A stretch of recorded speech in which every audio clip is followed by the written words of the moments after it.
السلام عليكم ورحمة الله وبركاته. إن الحمد لله وحده والصلاة والسلام على من لا نبي بعده. أما بعد فأعوذ بالله من الشيطان الرجيم. بسم الله الرحمن الرحيم. وإذا بشر أحدهم بالأنثى ظل وجهه مسودا وهو كظيم. عن مغيرة بن شعبة رضي الله عنه قال قال رسول الله صلى الله عليه وسلم: إن الله حرم عليكم عقوق الأمهات ووضع البنات ومنع وهات. متفق عليه.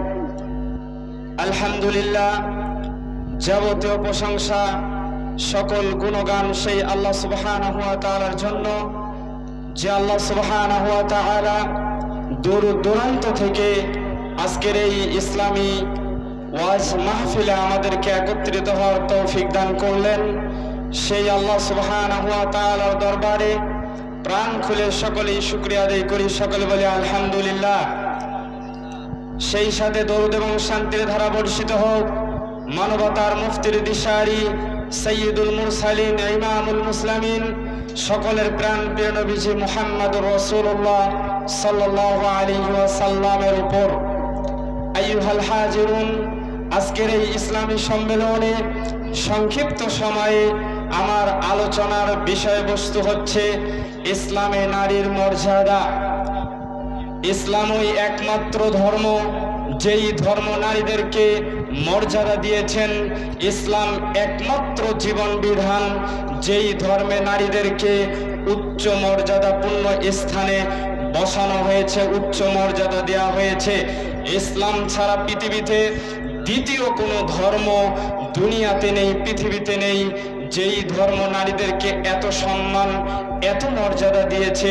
যত সম্মান যত মর্যাদা ইসলাম দিয়েছে, যা আমরা কোরআন হাদিস থেকে জানতে পারি।